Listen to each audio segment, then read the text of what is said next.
గడిచిన వారం మందిలో గొప్ప గొప్ప కార్యాలు చేసిన దేవుడు ముఖ్యంగా దేవతా కుటుంబంలో చాలా ఆశీర్వాదకరమైన సంగతులు అద్భుత కార్యాలు చేసి నూతన వర్గాలను ఆశీర్వదించిన గొప్ప దేవుడు, కుటుంబాలను ఆశీర్వదించిన గొప్ప దేవుడు. ఆ కార్యాలన్నీ కూడా క్రమంగా మర్యాదగా ఆయనకి మహిమకరంగా ఆ కుటుంబాలు వెలుగుకరంగా జరిగించి ఉన్నారు. అదేవిధంగా అనేక విషయాల్లో మనం ఆదరించి కనికరించి కాపుదలించి ఆయన సన్నిధిని నడిపించిన గొప్ప దేవుడు అయినా ఇవాళ ఈ వారంలో కూడా కొన్ని లోకాల విషయంలో చాలా మంది ఉన్నారు. రోజు నేను లక్ష్మణ్ చనిపోతున్నాడు. ఆ లిస్టులో లేకుండా మనం సజీవుల గురించి ఆయన సన్నిధిని నడిపించిన గొప్ప దేవుడు. చూడండి, సంఘం ఎలా ఉందో, దేశం ఉంది. దేవుని సన్నిధి ఏంటో, ఆరాధన ఏంటో, రక్షణ ఏంటో తెలియలేని పరిస్థితుల్లో ఉంటే మనకు ఎలా వస్తాయి ఆశీర్వాదాలు? ఆరాధన లేకపోతే ప్రార్థన జీవితం ఉండదు. ఆరాధన కూడా పెట్టాడు. ఆరాధన అంటే విశ్వాసం ఉండాలి. విశ్వాసం ఉంటే ఆరాధనకు వస్తాం. ఆరాధన వస్తే ప్రార్థించుకునే శక్తి ఉండదు, మహిమ ఉండదు. లేదంటే మన ప్రార్థన దేవుడు వింటాడు.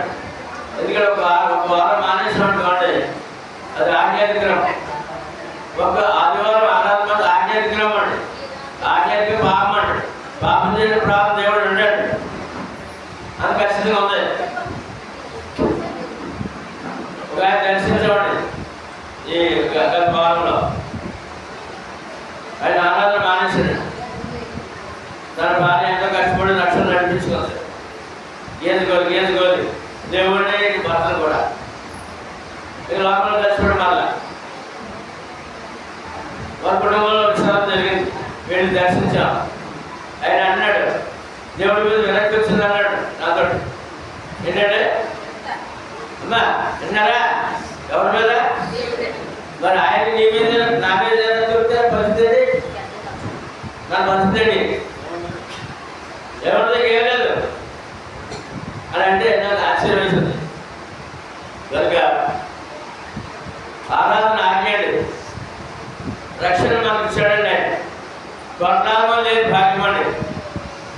ఈ రక్షణ కాపాడడం ఆరాధన ఇచ్చారండి, సంఘం ఇచ్చారండి. సంఘంతో సేవలతో ఆరాధన ఉండాలండి. అప్పుడే నీకు ఫలభరితమైన జీవితం ఉండదు. అనుకునే వెంటనే పనులు అవ్వండి. అనుకునే వెంటనే పనులు అవ్వకపోతే దేవుడు లేనట్టు లెక్క. చెప్పండమ్మా, నీకు పని అవ్వలేదు, నువ్వు అనుకున్నా పని అవ్వలేదు. దేవుడు ఉన్నాడు. తగిన సమయమందు ఏంటంటే కూడా ఒక్కసారి జరగదు. ఒక్కసారి ఆమెనే ప్రార్థన పూర్తి బతికొచ్చారు. నువ్వు చేసే ప్రార్థన ఏమైతే కోరుతామో, ఏం అవసరంతో, ఆరోగ్యమా, ఆర్థికమా, లేకపోతే ఆపద, ప్రార్థన పూర్తి కళ్ళు తెచ్చినట్టు ఆ కార్యక్రమం అయిపోతాడు. కొన్నిసార్లు వెంటనే జరగవాడు. అంతలాంటి దేవుడు లేడా? నువ్వు ప్రార్థన చేసినట్టు పని అయిపోతే దేవుడు ఉన్నాడా? చెప్పండి. ఆ ఆరాధనకి ఏమండి, ఆ ప్రార్థనకి విశ్వాసం అవసరం. మనము అన్యులు అండి. అన్యులంటే దేవుడు లేనివారండి.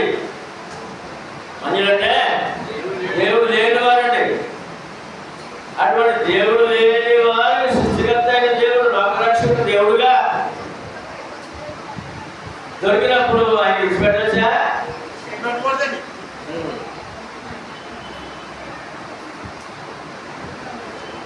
ఆత్మీయంగా భార్యాభర్తల సంబంధం క్రీస్తు సంఘము. ఆత్మీయంగా భార్యాభర్తల సంబంధం క్రీస్తు సంఘము. సంఘం వధువు, క్రీస్తు వరుడు.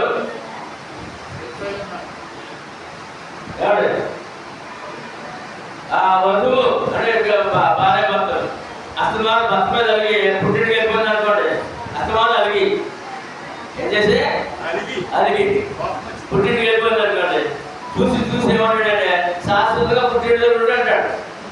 ఎవరంటే భర్త ఎందుకు నాతో పని నీకు అన్నాడు కదా. అలాగే ఆరాధన లేకపోతే నువ్వు దొరకనుండు ఆ లోకంలో ఉన్నాడు కదా, సజ్జన అర్థుడు నా దగ్గర ఎందుకులే అని వదిలేసిన ప్రమాదం కూడా ఉంది. నువ్వు నిర్లక్ష్యం చేస్తే ఆయన కూడా నేను నిర్లక్ష్యం చేస్తాడు. కనుక మనం దేవుడిని కలిగిన వారు అండి. ఎవరండి మనం? క్రీస్తుకు దగ్గర, క్రీస్తుకు దూరస్తులు కాదండి, దగ్గర బంధం. చూద్దాం ఎపిసోడ్ రాసిన పత్రిక 2వ అధ్యాయము 11-12 వచనాల్లో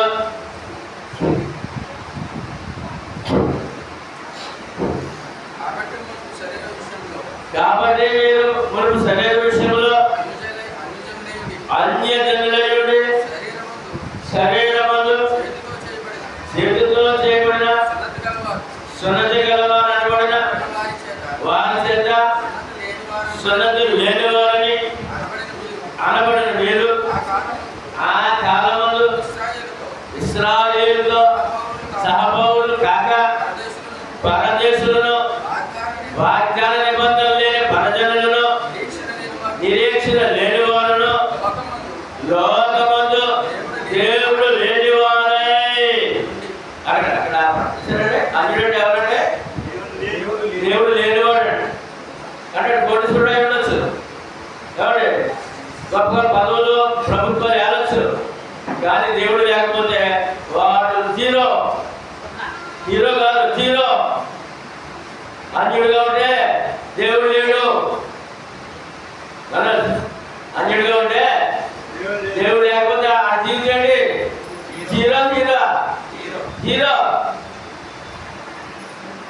కనుక ఇప్పుడు మనం దేవుడు కలిగి ఉన్నామా కాబట్టి కలిగిలేమా? మన జీరోలమా హీరోలమా?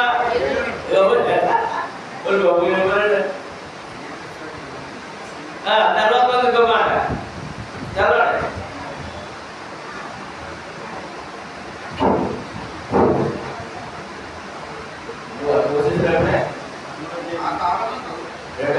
ఆ కాలమందు దేవుడు వారును క్రీస్తుకు దూరస్తులు బంధం లేదుగా, రక్షణ పదవులు క్రీస్తు మన దూరస్తులు. ఎవరైనా మనం కొన్ని కుటుంబాలతో మాట్లాడినప్పుడు ఎవరంటే మా వాళ్ళే అంటే కదా, ఈ మా వాళ్ళని సంబంధం దేవుడితో లేదని అన్యులకి నీకు ఉంది, నాకు ఉంది. క్రీస్తుకు దూరస్తులు కాదు, దగ్గర బంధువే. ఏంటంటే ఎలా పరిచయం చేస్తాం? మన వాళ్ళు ఎవరికైనా మా దగ్గర బంధువు అండి. అది వేలు విడిచిన ఏంటంటే ఏంటది వేలు విడిచిన కాలు విడిచిన కదా ఆ బంధం కదండి. మన బంధువులు చెప్తాం యేసుప్రభు గురించి. మా అన్యుడైతే క్రీస్తుకు దూరస్తుడు, రక్షణ పొందుడు క్రీస్తుకి దగ్గర వాడే, బావాడే. అటువంటి గొప్ప తలాంతు నీకు ఇస్తే మరి ఆయన విడిచిపెట్టే ప్రయత్నం ఎందుకు చేయాలి? మనం ఎందుకు నిర్లక్ష్యం చేయాలి? ఎందుకంటే నేను ఆయన దర్శించినప్పుడు ఆయన అలా మాట్లాడాడు, నేను ఆయన మీద విరక్తి వచ్చిందని. భర్త మీద భార్య విరక్తి వస్తే వారు కలిసి జీవించగలరా? చెప్పడా? భర్త మీద భార్య విరక్తి వస్తే వారు కలిసి జీవించగలరా? జీవించినప్పుడు ఇరువురికి కష్టమే కదా, సుఖంగా ఉంటారా? ఉంటారు కదా. మరి దేవుడి మీద విరక్తి వస్తే అది వాడి జీవిత పరిస్థితి అండి. ఆ కష్టానికి ఎవరు తీర్చే అవకాశమో లేదు. కనుక మనము కొన్ని ముఖ్యమైన విషయాలు ముందుగా మనం మాట్లాడుకున్నాం. దేవుడితో బంధం కలిగి ఉన్నామండి, దేవుడు కలిగి ఉన్నామండి, క్రీస్తు వారమై ఉన్నాము. క్రీస్తు వారమని మన బంధుత్వం రక్త సంబంధం, క్రీస్తు రక్త సంబంధం. ఎవరండి మన? క్రీస్తు రక్త సంబంధం. కన్న బిడ్డలో అండి. ఒక తల్లికి బిడ్డ పుట్టాలంటే రక్తం దాని తల్లి తల్లి బిడ్డ పుట్టాలంటే రక్తం దారిపోయాడు. వాళ్ళ దేవుడు తండ్రి అనిపించుకోవడం ప్రభు రక్తం దారిపోసారండి. రక్త సంబంధం అండి. సంబంధం దేవుడితోటే. ఇటువంటి అనేక సంగతులు విని విడిచిపెట్టి కొట్టుకుపోతుంటే మన జీవితం ఏమవుతుంది? ఎప్పుడు రాసిన పత్రిక 2వ అధ్యాయము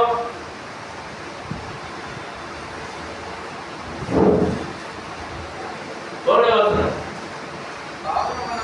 కావున మనము వినిన సంగతులు విడిచిపెట్టి కొట్టుకొని పోకున్నట్లు వాడి యందు విశేష జాగ్రత్త.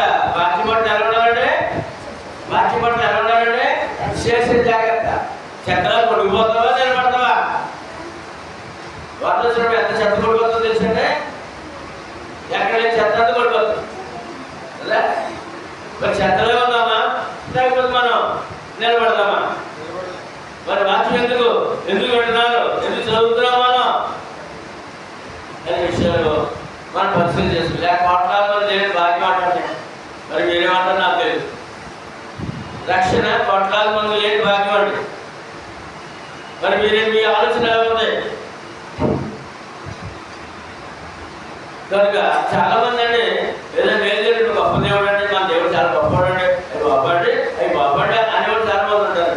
ఏమన్నా తేడా జరిగినప్పుడు మొత్తానికి కుటుంబాలు దేవుడు విడిచిపెట్టి లోపల కలిసిపోయి ఉన్నారండి. మా పరిచర్యలో కుటుంబాలే ఒకరు కాదు. వాళ్ళ జీవితాలు ఇప్పుడు అస్తవ్యస్తం. దేవుడు లేనివారు అయిపోయారు. దేవుడు లేనివారు రక్షణ పొందుకోవడం వదిలేస్తే దేవుడు లేనివారు. ఇప్పుడు చెప్పడం మనం ఎవరు చెప్పరా? అంటే కలవారి కుటుంబం అన్నమాట. ఎప్పుడు సీరియల్ కదా కలవారి మోడల్. ఇప్పుడు మన ఎవరు కలవారి కుటుంబం అన్నమాట. కనుక ఇటువంటి విషయాలన్నీ మనం బలపరచడానికి పరిశుద్ధ గ్రంథంలో అనేకమైన భక్తులను దేవుడు మనకు తెలిసి ముందుగా గ్రంథస్థం చేసి ఇచ్చారండి. పరీక్షింపబడిన యోబు అనే సంగతి మనం ధ్యానించగల. 1వ వచనం యోబు గ్రంథం 1వ వచనం. ఊరి దేశంలో యోబు ఒక మనుషుడు. ఊరు దేశం అంటే దేశం పేరు. అందులో మహారాజుగా జీవించిన వ్యక్తి. రాజు కాదు కానీ మహారాజుగా జీవించాడు.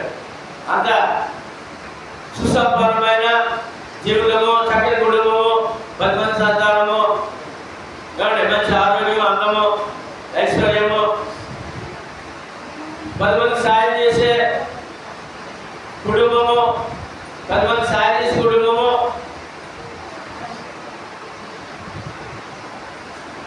అనుదినము ఆరాధించే కుటుంబము.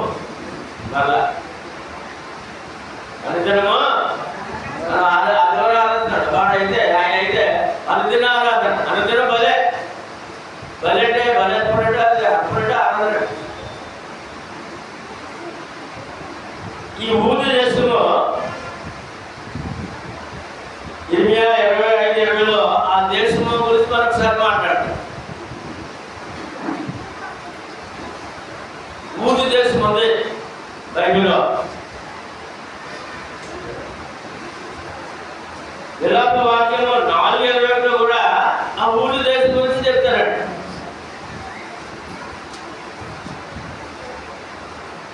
ఆయన జీవించిన కాలము 2000 క్రీస్తు పూర్వం 2000 సంవత్సరంలో క్రీస్తు పూర్వం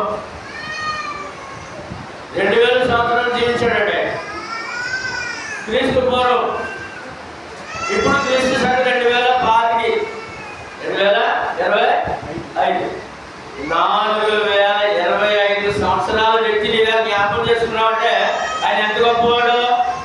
ఆయనను అంత భక్తులు నడిపి దేవుడు అంత గొప్పవాడు. 4025 సంవత్సరాల క్రితం మనిషి ఏంటంటే 4000 తీసి 10 సంవత్సరాల ముందు ఎవడన్నా జ్ఞాపకుడా బాబు 20 సంవత్సరాల ముందు జ్ఞాపకుడు మనకే మన ఆత్మకథ జ్ఞాపకుడు మనకే చదువు ఎక్కడ ముందు 4025 సంవత్సరాల వ్యక్తినే పరిశుద్ధ గ్రంథంలో ప్రపంచమంతా ఈ రోజు ప్రపంచమంతా ప్రతిరోజు ఆయన స్మరించుకుంటున్నారండి యోబు గారిని. ఎంత గొప్ప భక్తుడైన పరిశుద్ధ గ్రంథంలో ఆయన పేరు గ్రంథమే ఉంది. ఆయన పేరట గ్రంథమే రాయబడదు. ఆయన మరణమే సమాధి. ఆ సమాధి వేళ ప్రపంచంలో రోజు లక్షలాది మంది దర్శిస్తారండి. ఈ రోజున బైబిల్ ఎంత నిజమో చెప్పాలంటే ఆ భక్తులకు దేవుడు ఇచ్చిన గొప్ప తర్వాత ఆశీర్వాదం ఏంటంటే 4000 సంవత్సరాలు ఈ రోజు వరకు ఆయన స్మరిస్తున్నారండి, ఆయన దర్శిస్తున్నారండి లోకం. అదే ఆయన భక్తి. పరీక్షించబడిన యోబు ఆ పరీక్షను నిలబడ్డా, పరీక్ష నెగ్గాడా, ఓడిపోయాడా? ఎగ్గాడు. ఎన్ని మార్కులు తెలుసండి? 100కి 100 మార్కులు. ఎన్ని మార్కులు? 100కి 100 మార్కులు కలిగిన వ్యక్తి.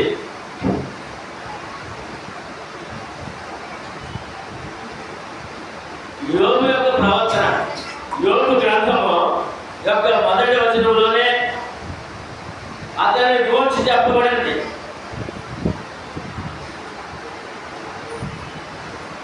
అతడు యథార్థవంతుడంట, యథార్థవంతుడు. కల్మషం లేని వ్యక్తి అనమాట దేవుని దగ్గర. న్యాయవంతుడు, కార్యాల విషయంలో,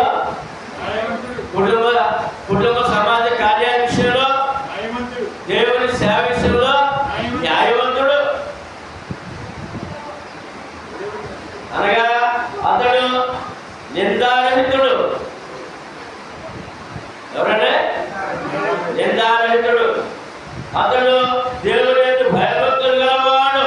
ఇవన్నీ ఎలా వచ్చినాయి? ఈ క్వాలిటీస్ అని దేవుని భయభక్తులు గలవాడు కనుక దేవుని భయభక్తులు కలవాడు. ఈ క్వాలిటీస్ అని మన విశ్వాసం ఉండాలండి.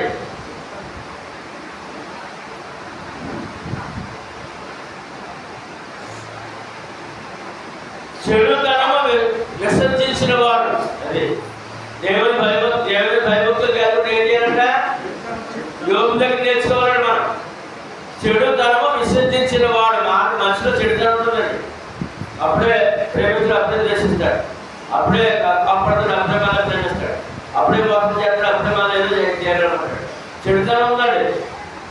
మస్కారం పుట్టిందండి మానవుడికి. చెడుతనం లేనివాడంట. భక్తులు ఏమన్నాడే?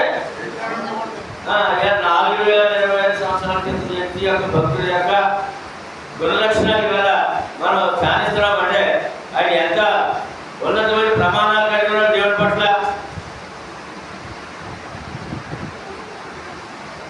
ఏమండి?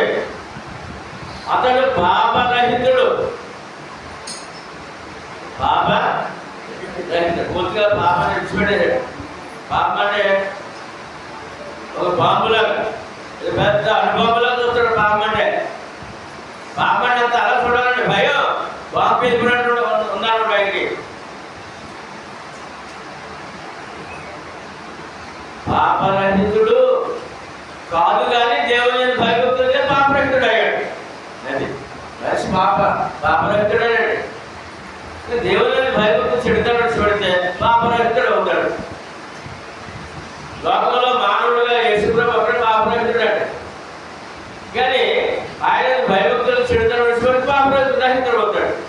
పాప సహితుడు కాదు, మానవుడు పాప సహితుడు. యోబు పాపరహితుడు అయ్యాడు.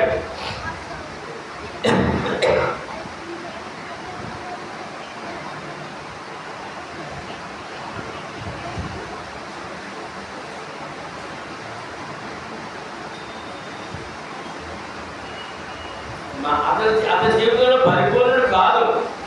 మానవ జీవితం లోపల ఉన్నాడు.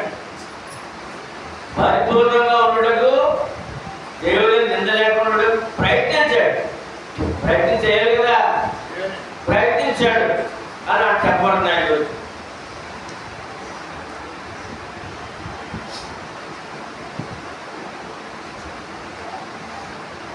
మానవులలో ఎవడనో నేను పరిపూర్ణుడు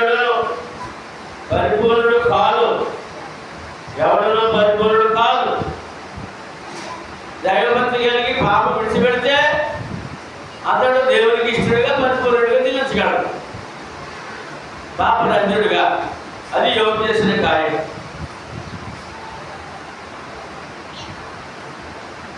రోమిలకు రాసిన పత్రిక 3:10 చదవండి సార్. 3:10 అది వేకువ కనురెప్పలను చూడకుండా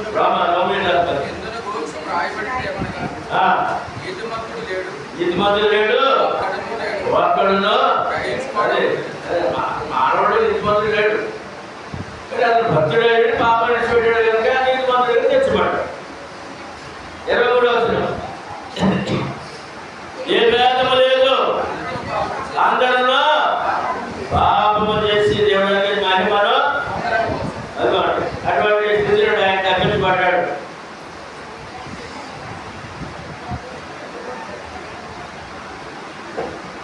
అయినను ఈ పాపాత్ముడికి యేసు రక్షకుడు. యేసు ఎవరంటే రక్షకుడు. పాపం శుద్ధీకరించేవాడు, పాపం రక్షించేవాడు.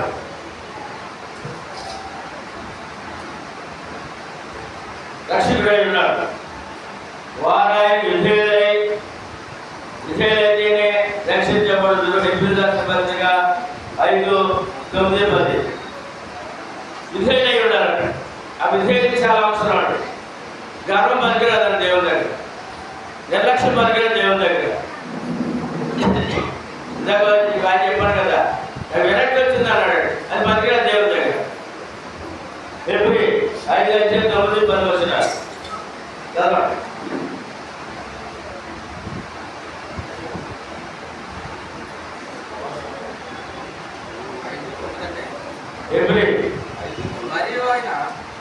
మరి ఆయన సంపూర్ణ సిద్ధి పొందిన వాడే, మెల్కీసెదెకు యొక్క క్రమంలో చేరిన ప్రధాన యాజకుడు, దేవుని చేత పిలువబడి దానికి విధేయులైన వారిని అందరికీ నిత్య రక్షణ కారుడు ఆయన. నిత్య రక్షణ కారుడు ఆయన యశుప్రభు. విష్ణువు ఎక్కడ ఎవరికి రక్షణ లేదు, దేవుడు ఎక్కడ ఎవరికి రక్షణ లేదు. యోగు తన కుమారుడు పాపము చేసినేమో అని వారి నిమిత్తం ప్రతి అరుణోదయమునందు దహన బలి అర్పించేవాడు. 10 మంది పిల్లలండి.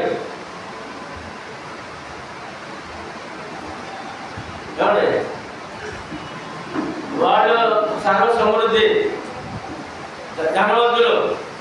ఏవైనా దేవుడి మీద తిరిగిపోవడం మనసు వచ్చిందే వీళ్ళకి, పాపం చేస్తారేమని చెప్పి ఈ తెల్లవారుజాములు చేసి 10 మందికి 10 బలి అర్పణ చేసేవాడు. తెల్లవారుజాము అంటే ప్రతిరోజు దేవుణ్ణి ఆరాధిస్తూ పిల్లలు కూడా ప్రార్థన చేసేవాడు. పిల్లలు పాపాత్మలు కాకుండా దేవుని యొక్క ప్రియ భక్తులుగా కలగాలి, క్షేమం ఉండాలి, వారి భక్తి జీవితం కలిగి ఉండాలని ప్రతిరోజు ప్రార్థన చేసేవాడు. బలి అర్పణ ఆరాధన.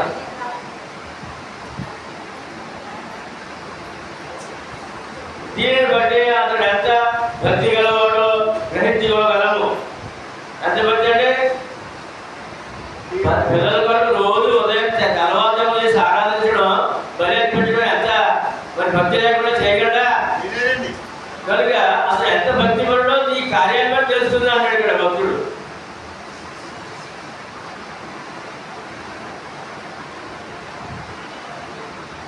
అతనిది మచ్చలేని ప్రవర్తన అయి ఉన్నది. ఏ ప్రవర్తన అంటే ఒక్క పాపము మచ్చ కూడా పడకూడదు అన్నట్టుగా దీవించాడు అంటాడు. ఆలోచన పాపం అండి, నడక పాపం అండి, పడక పాపం అండి. ఎన్ని రకాల పాపములు తెలుసా మన లోకంలో. అందుకని మచ్చలేని జీవితం కలిగిన వాడట యోబు. దైవారాధన అతనికి ఉన్న అలవాటు, విశ్వాసం. అలవాటు అంటే ఆయనకి దైవారాధన. చెప్పండి, మీకుందా అలవాటు? దైవారాధన అలవాటు ఉందా? రోజుగా వారం ఒకసారి సమర్పణతో సంతోషంగా రాగలుగుతున్నారా? అదే చెప్పాలి. ఇందులో అయితే గురించి ఏం చెప్తారంటే దైవారాధన అతనికి ఉన్న అలవాటు. ఏంటంటే అలవాటుగా తీసుకోవాలంట, నిర్లక్ష్యం కాదు. అలవాటు ఉంటే అది ఖచ్చితంగా నెరవేరిపోతుంది. ఇక మనసులో ఫిక్స్ అయిపోతుంది అనమాట, ఇది చెయ్యాలి. ఇవాళ ఆదివారం ఆరాధన, ఈ దేనికి సమయం ఇవ్వకూడదు, అది ఫిక్స్ అయిపోతుంది అనమాట. అలా ఫిక్స్ అయిపోయిన వ్యక్తి ఆయన దేవుని దృష్టిలో, మనిషి దృష్టిలో కాదు, ఎవరి దృష్టిలో అంటే దృష్టిలో. కాబట్టి యోగులు ఈ విషయాల్లో అనుసరించడం మనకెంతో మేలు. ఆరాధన అలవాటుగా చేసుకోవడం మనకెంతో మేలు. యోగులు ఆ విధంగా అనుసరించాలట, అలవాటుగా చేసుకోవాలంట. మనకి కాలు ఉన్నప్పుడు, తిరిగి దొరికినప్పుడు, వేసినప్పుడు కాదండి, కష్టాలు వచ్చినప్పుడు కాదండి ఆరాధన. అలవాటుగా. ఏంటంటే అలవాటుగా.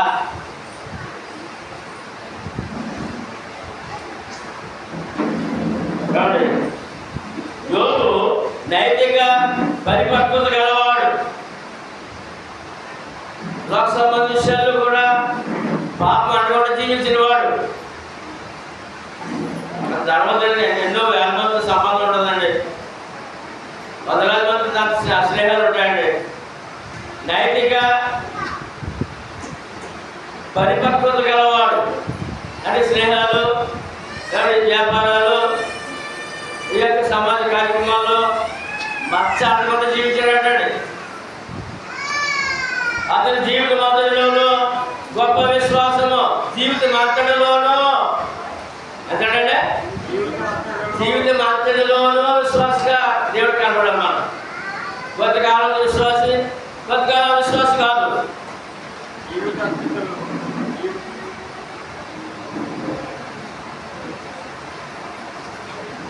నిష్కపటము కనిపించాడు దేవుడికి. ఏంటంటే కపటం లేని వాడిగా జీవించాడు దేవుడి దగ్గర. ఈవేళ క్రైస్తవుడు ఎంత విశ్వాసంగా ఉన్నా కపటం ఉండదు. కపటం బైబిల్ లోపడి, ఎదురున్నప్పుడు విడిగా ఉన్నప్పుడు. అటువంటి కపటం లేని వాడుగా జీవించాడు. తన భక్తిని ఆ విధంగా దేవుడు కనపరుచున్నాడు. కపటం లేనివాడు ఎవరంటే మరి క్రైస్తవుడిగా మనం ఎలా ఉండాలి? చెప్పండి, ఎలా ఉండాలి? కపటము అంటే లోపల ఒకటి, బయట ఒకటి, మాట ఒకటి, క్రియ ఒకటి. మాట ఒకటి, క్రియ ఒకటి. ఇది దేవుడికి ఇష్టమైనది కాదు.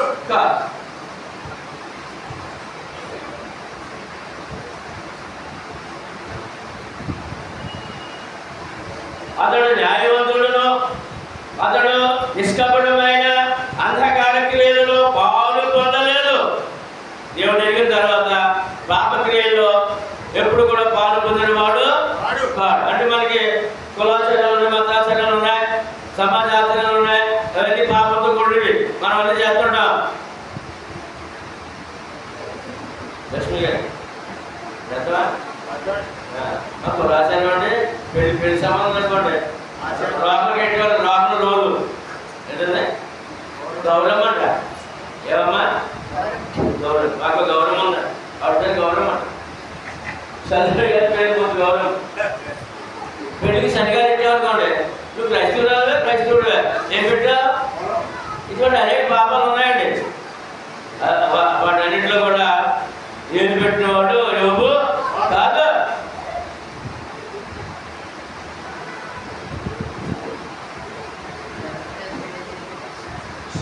పాపములకు వ్యతిరేకి. అది మెయిన్ పాయింట్. ఏంటంటే పాపములకు వ్యతిరేకంగా ఉండాలండి. పాపములకు సపోర్ట్ చేయకూడదు, అనుకూలం ఉండకూడదు.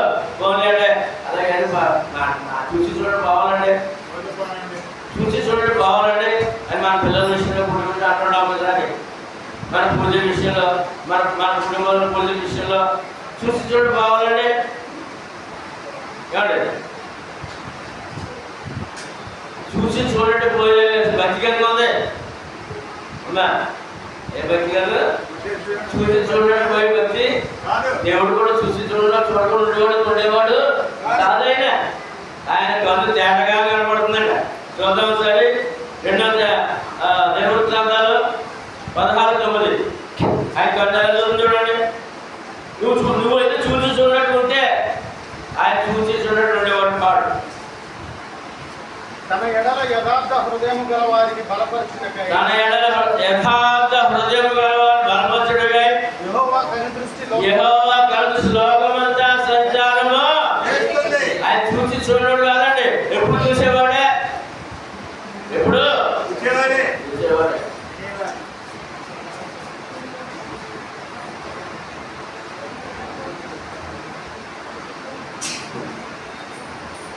యోబు తన కాలము లాంటి వారి వలె కాక, యోబు అటు దేవుని వలనను ఇటు మనుషుల వలనను మెప్పు పొందినవాడు. ఆ కాలంలో మనుషులా కాకుండా యోబు దేవుని యందు మనుషుల యందు మెప్పు పొందినవాడు. అది ఇప్పుడు మనకి ఏం కావాలి? ఇప్పుడు రెండు కావాలండి. ఏమంటే దేవుడు నమ్ముకుని మనుషులు ఎవరు లెక్క చేయడు, ఎవరిలో ఎక్కలేదు అన్నవానుకో అది వన్ సైడ్ అవుతుంది అనమాట. మనుషులు అంటే నాకు చాలా ప్రేమ, వాళ్ళు చాలా నన్ను ప్రేమిస్తున్నారు, వాళ్ళు 10 కుటుంబాలతో సంబంధం ఉంది, దేవుడితో పని లేదు అనకూడదు. ఇటు అనకూడదు, అటు అనకూడదు, ఇద్దరు కావాలి. ఈ విషయాన్ని సామెతలో మనకి జ్ఞాపకం చేశారు. చూద్దాం ఒకసారి. సామెతలు 3:4. సామెతలు 3:4.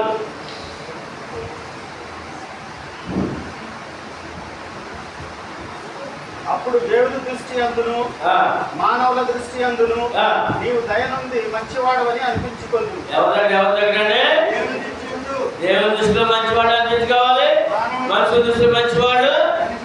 దేవుడు దయ కావాలి, మనుషుల దయ కావాలి. ఎవరు నిర్లక్ష్యం చేయడం వీళ్ళు. భక్తురాలు అయితే మాత్రం మనుషులు అక్కర్లేదా? మనుషులు ప్రేమిస్తే అపారం ప్రేమిస్తే దేవుడు అక్కర్లేదా? ఇద్దరు కావాలి, ఇద్దరు కావాలి. ఇది ఈ వాక్యం చెప్పకముందే యోబు మనుషుల దయ దేవుని దయ పొందిన వాడు అయి ఉన్నాడు అని చెప్పాడు. ఈ వాక్యం తర్వాత రాశారు. అంత ముందే సొలొమోను యోబు తర్వాత.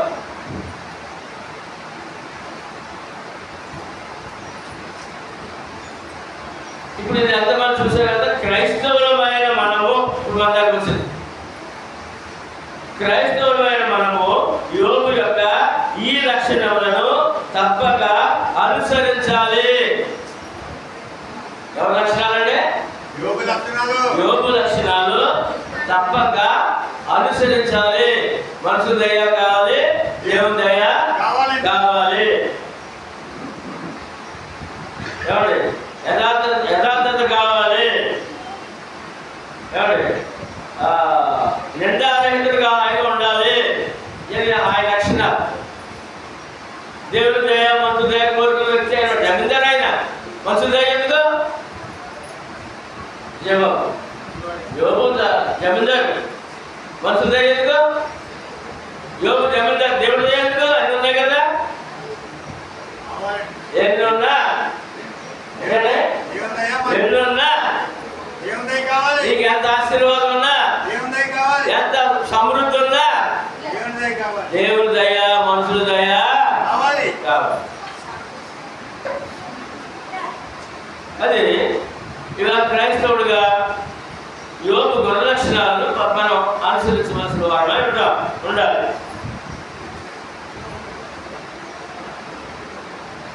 తప్పక అనుసరించాలి. మళ్ళా అనుసరించే వారమై ఉండాలి. తప్పక అనుసరించాలి.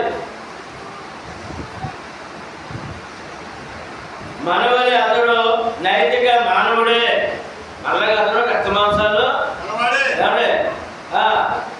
మంచి చెడు కలిగిన వాడే. మనవలి అతడు నైతిక భౌతిక నైతిక విలువలు కలిగిన వాడే. అది అందులో మంచి ఉంది, శరీరంలో మంచి ఉంది, చెడ్డ ఉంది. మనుషులు మంచి ఉంది, చెడ్డ ఉంది. మనుషులు మంచి ఉంది, చెడ్డ ఉంది, రెండు కలిసిన వాడే మనిషి.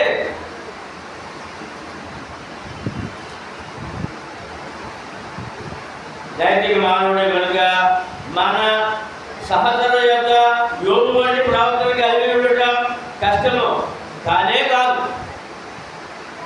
మన కూడా నైతిక విలువలు మనం కాపాడుకుంటూ యోగు వల్లే ప్రయాణం చేయడం కష్టం, ఏమాత్రం కష్టం కాదంట.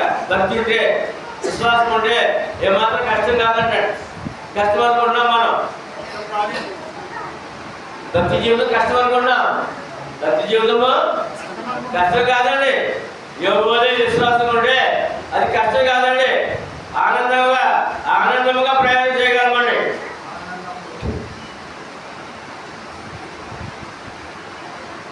దేవుడు ఎదుట కూడా యోగు లాంటి ప్రవర్తన మనము కలిగి ఉండాలి.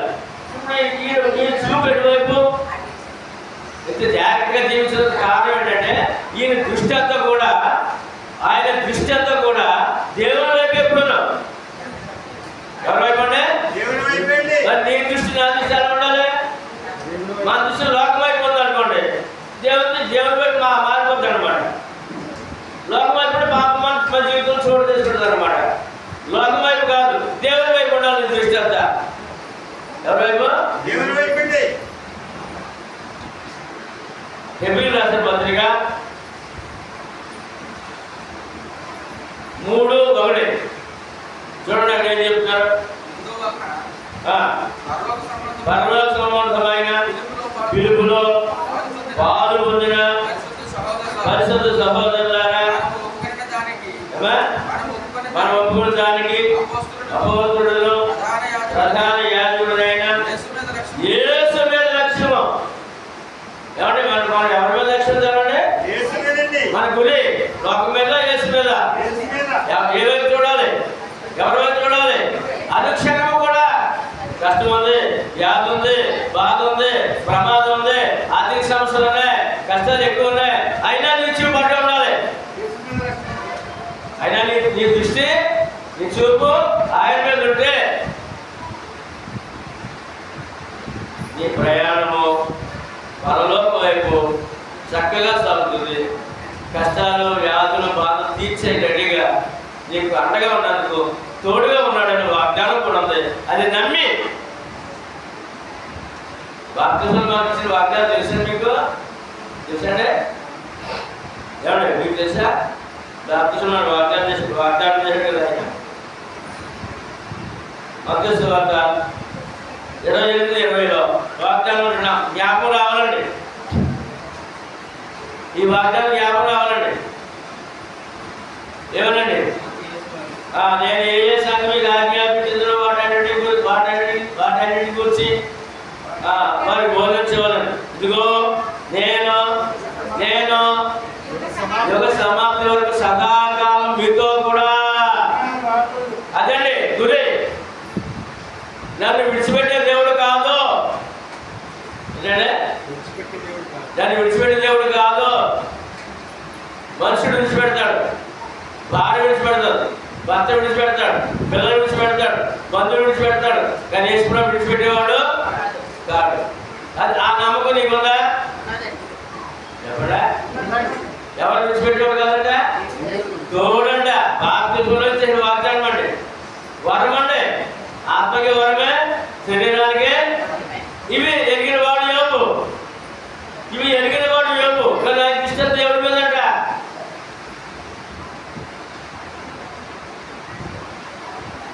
ఏమండి? యోగు 1-2-3 వచనాల్లో యోగు యొక్క విస్తారమైన సంపద, యోగుకి విస్తారమైన సంపద, ఒక రాజు లెక్క, ఆ దేశంలో ఒక రాజు లెక్క. దేవుడి పని ఉందండి. ఇంకా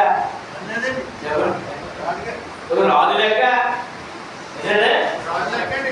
మనకి ఏదో ఒక నెల అంతా మనం ఫుల్గా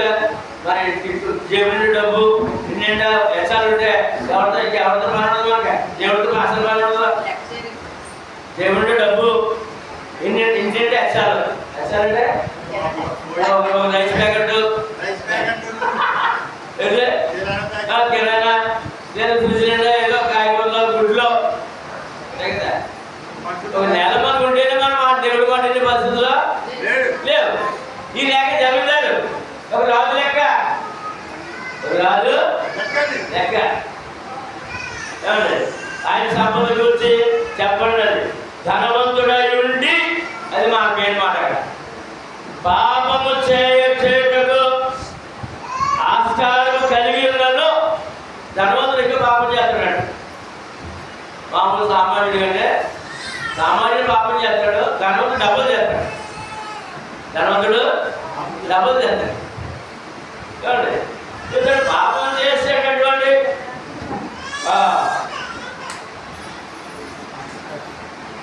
ఆస్కారం కలిగి ఉన్నాను. అబ్రహాము వలె అతడు ధనవంతుడైనను దైవభీతి కలిగి ఉండేను. ఏంటంటే ఏమిటి? దైవ భయము. ధనానికి ఈ సుఖానికి చోటు ఇవ్వలేదండి.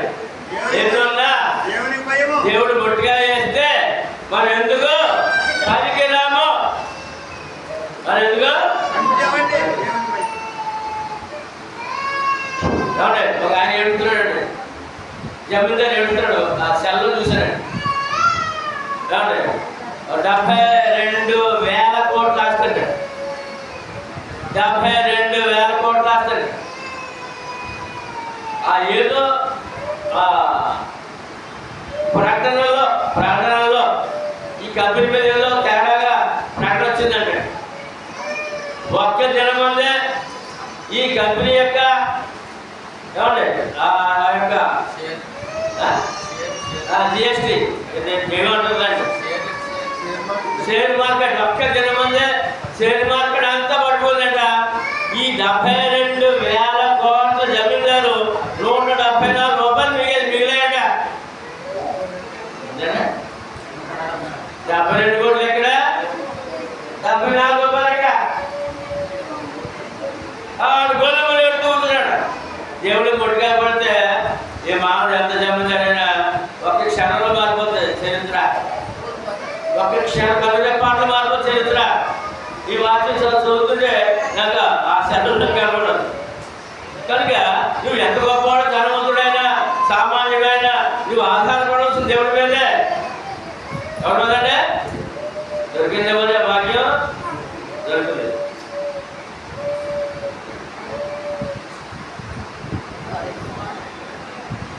అందుకని యేసుప్రభు ఏం తెలుసంటే, మీ ధనం పరలోకంలో ఇక్కడ కాదు, ఉండవలసింది. పరలోకంలో ఉండదు ధనం మీది. 19:6 మత్తయి 19:24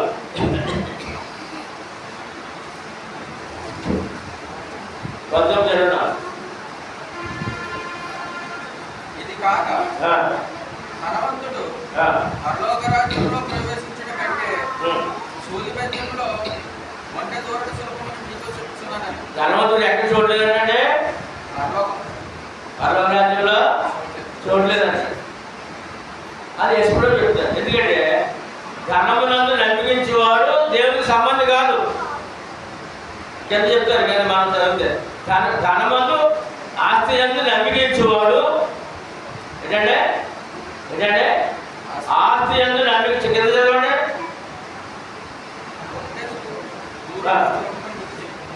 మాటలు విని మిక్కిలి ఆశ్చర్యపడి అలాగైతే ఎవడో రక్షణ పొందగలడని అడుగగా యేసు వారిని చూసి ఇది మనుషులకు అసాధ్యమే కానీ దేవునికి సమస్తము సాధ్యమని చెప్పాడు. ఇక్కడ మీరు పరిజ్ఞానంతో ఏమంటే ఆస్తి అందు నమ్మించేవాడు దేవునికి సంబంధం కాదని ఉంటుంది.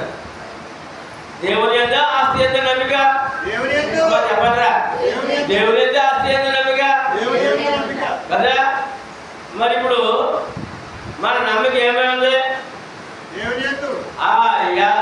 యోగు యొక్క నమ్మిక ఏమైంది? ఆస్తి ఎంత నమ్మిక కాదంటే అయింది. చూడండి, అందుకని తిమోతి పత్రిక 6:17 ఆ ధనాన్ని ఏమన్నారంటే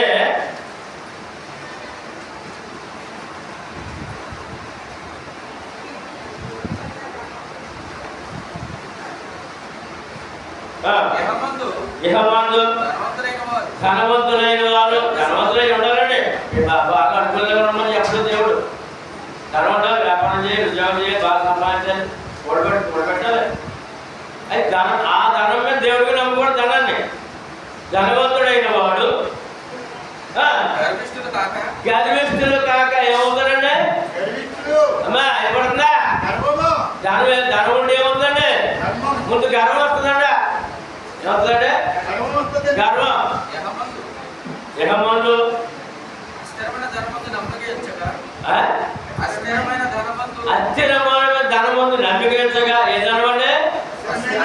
ఏ ధనమా? దేవుడు స్థిరుడా? ధనము స్థిరమా? మానవుడికి దేవుడు స్థిరమా? ధనము స్థిరమా? నిజంగా ఉందాం కదా, జీవితకాలం అనిపించే కోట్లు సంపాదించడం మేడగడగా పాత్ర ఉన్నాయి అని విడిచిపెట్టుకో వెళ్ళిపోయే రోజు ఉంది కదా, పట్టుకెళ్ళావు కదా. అస్థిరమందు ధనమందు నమ్మికగా అది యోబు యొక్క గుణలక్షణము, విశ్వాసము. రాజు లెక్కడి కూడా అస్థిరమందు అయిన ధనమందు లక్ష్యం లేదంటాడు. ఎవరు వాళ్ళు? నీకున్నది ఎవరిచ్చారు? సమస్తము అనిపించి దేవుడు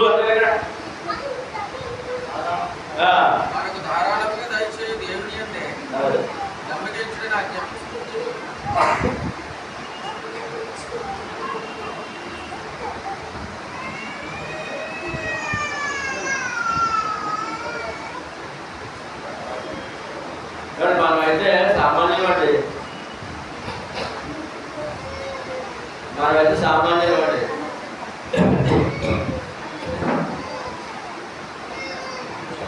ధనిక దేశాలు ఉన్నాయండి, ధనిక దేశాలు.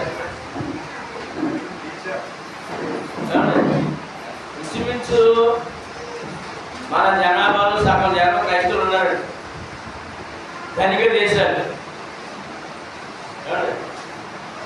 వాళ్ళు ఆ ప్రభువు నమ్మారు, అంతకంటే ఎక్కువ ధనాన్ని నమ్మారు.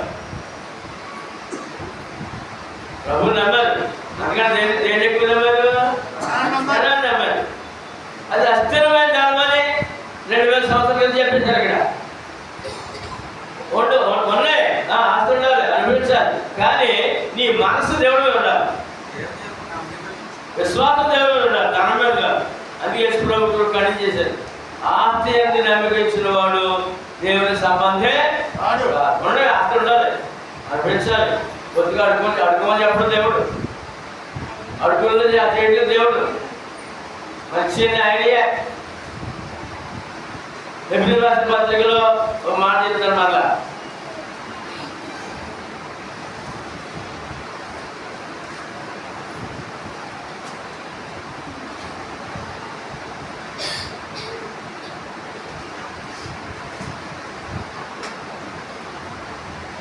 పదమూడు ఐదు ఆరు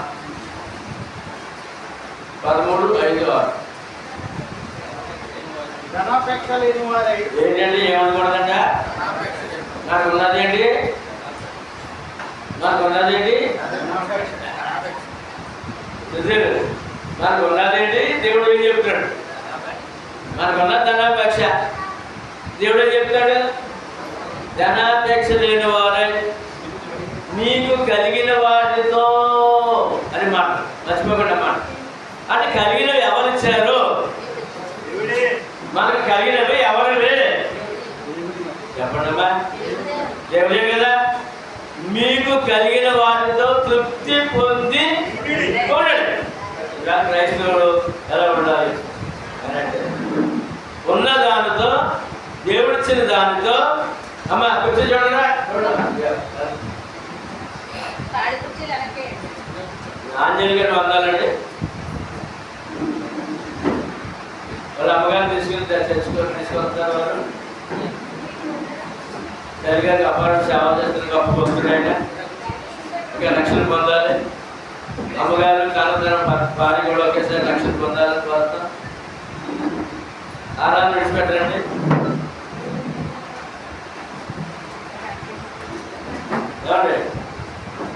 ధనాపేక్ష లేని వారే మీకు కలిగిన వాటితో తృప్తి పొంది ఉండడు. అది దేవుని చిత్తపడి తృప్తి ఉండాలండి.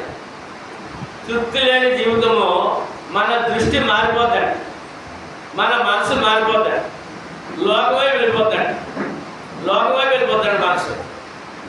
దేవుడి మీద ఉండదండి, దేవుడి మీద ఉండదండి. అది చాలా ప్రమాదం అండి, చాలా ప్రమాదం అండి. తృప్తి అంటే మరి 3 అవసరాలు ఉన్నాయి కదండి అని మనం దేవుడిని అనొచ్చు. ఏమండి 3 అవసరాలు ఉన్నాయి కదా, దానికి సమాధానం ఏంటంటే నిన్ను ఎన్నడును విడువను ఎడబాయనని ఆయనే చెప్పాను కదా. అని ఆయన చెప్పిన మాట నవ్వా? నిన్ను అందరూ చెప్పండి, నిన్ను విడువను ఎడబాయనని ఆయనే చెప్పాను కదా. నమ్ముతావు నవ్వా? చెప్పడం మీరు నవ్వారా? ఏమని? నిన్ను విడువను చెప్పాను కదా.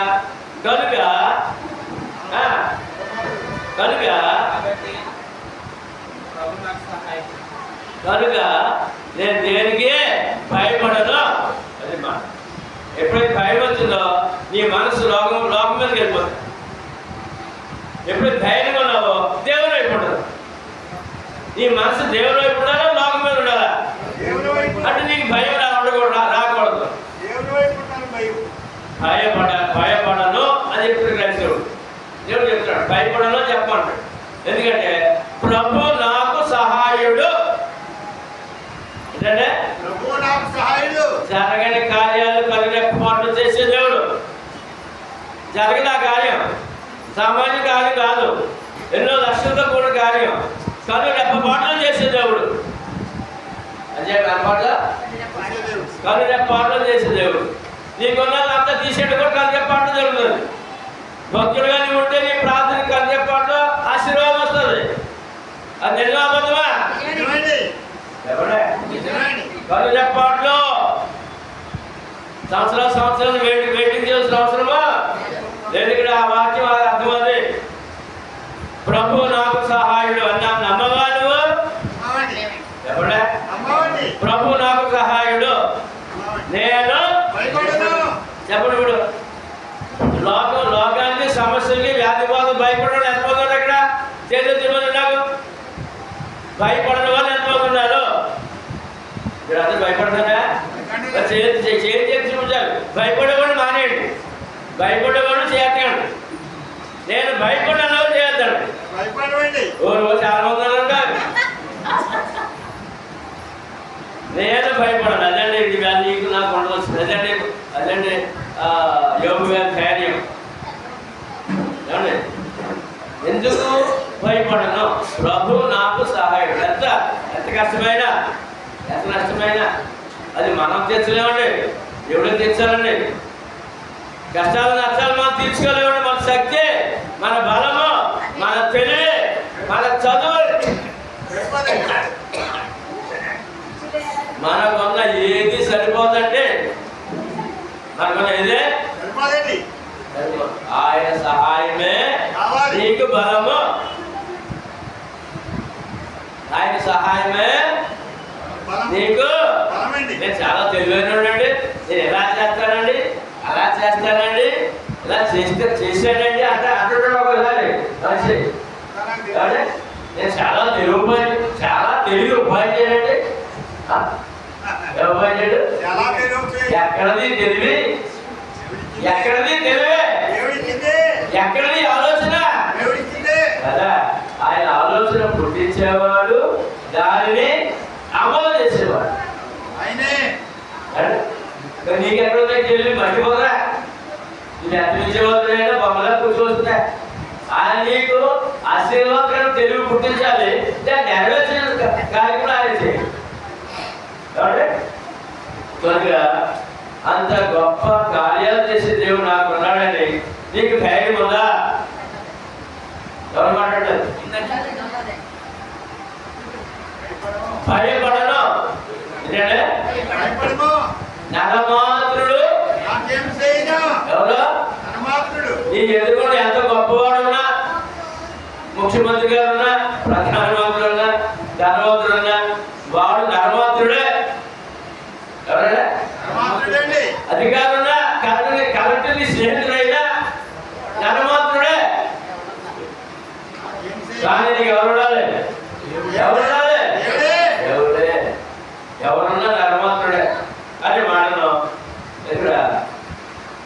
యోబు అలా చూశాడు.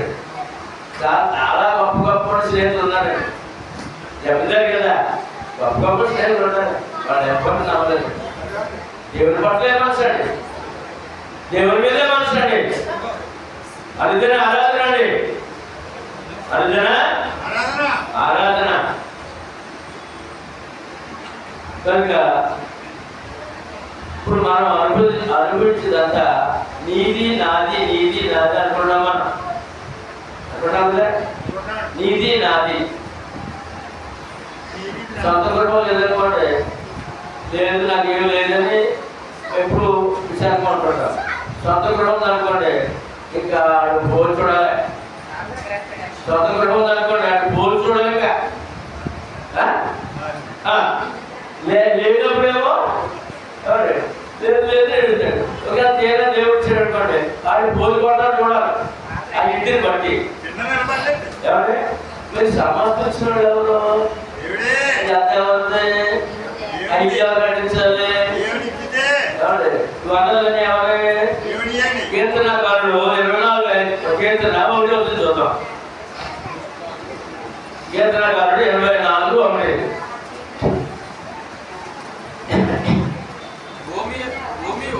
భూమియు దాని మీద దృశ్యములను లోకమును దాని నివాసులను ఎవరే అమ్మ దేవుడు అంటున్నాడు. ఎవడే నీకు ఇల్లుదా, పొలముదా? ఎవడే ఉన్నాయా? ఇల్లుదా, కాలుదా, విమానముదా, ఉందా? పొలం ఉందా, బంగారు ఉందా, బ్యాంకులో డబ్బు ఉందా? ఉంటే నాది అన్నాడు దేవుడు. ఎవరన్నాడు? నావే అన్నాడు. నీదేమి లేదు, నీదేమే లేదు. భూమియు దాని మీద సమస్తము ఒకటే. దాని మీద నివాసులు అంటే మనుషులు. దాని నివాసులు మనుషులు ఆయన వారంట. భూమి ఆయనంట. దీని మీద వరలన్నీ కూడా ఆయనంట. మరి నీదే ఉందిగా. నాది అనుకో, అది అయిపోయాడు. ఏమనుకో? నాది అనుకో. యోబు అనలేదు, యోబు అనలేదు. తర్వాత వచ్చి వారు లేచిపోయిన వాక్య కాలంలో ఎదురు ఉన్నారు. వాటి గురించి కింద నుంచి ప్రార్థన చేస్తాం. ప్రతిసారి ఎలా వాక్యం వదిలేయకూడదు.